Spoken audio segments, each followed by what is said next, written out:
here in my group studio, and today I'm going to show anyone who's got some arthritis, whether it's rheumatoid arthritis or osteoarthritis, or even if you've got an injury of some sort, this is definitely a video you want to watch in regards to some yoga movements that can do to help your hips. So we're going to do 4 exercises today that are of a yoga nature, which means we're going to focus on the breath. We're going to make sure that we're moving in a slow pace.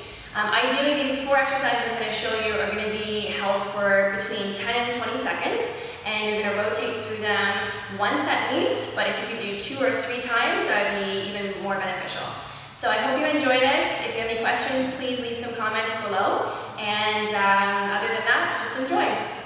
So our first exercise is going to be a hip rotation exercise. I'm going to give you a couple of different modifications. So if you're having a bad day and the hips are just not agreeing with you, one thing that you can do right off the bat when you're in a seated position on your mat is just to grab your mat, fold it up, just like this, and have a seat on the folded part. So that will kind of elevate your hips and release them a little bit. So our first one, like I said, is hip rotation. So your heels are going to be out just outside of your hips. Your heels, and then you're going to drop your knee down, side to side. So this is just going to add some mobility to a hip rotation, and it feels really good already. So you're going to do this, like I said, 10 to 20 seconds, and then you're going to move on to the next movement. This next movement is going to be called a stirrup.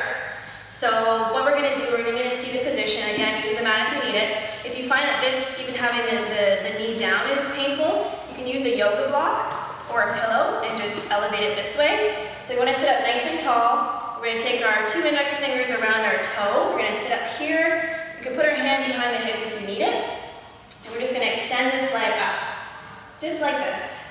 We're going to hold that. So we don't have to worry about the knee. If the knee's bent, that's totally okay. We're looking for some flexibility through the hamstring and just some correct posture through the spine. We're going to hold that, release, and then you're going to do the other side. The next exercise is called the butterfly. So there's different kinds of ways you can do this. If you can do it seated. Both feet are together, knees are out. Now if this already causes some hip pain, we have a solution. You can grab 2 blocks, 1 on either side, and hold this way. If you feel like, again, your hips are giving you problems because you're kind of leaning back, then use a pillow or the mat and sit on that just like so. So we want the feet together, hands here, and we're just going to come forward. So we should feel some flexibility through the adductors here. So come forward, let your head rest, and hold. Now if you feel like this is too easy, you can put some pressure with your elbows and open up this way. So that's really good for the hip too. Our next movement is going to be the eye of the needle. So this one's really good for the glute flexibility and also for the hip. So we're going to take our blocks away. We're going to come down onto our back, just like this. One leg's going to be up. Now if this irritates the knee, then we can go higher. If it's good, let's go lower. We're going to take our hands and we're going to thread it through that leg, around the hamstring, and then settle down like this.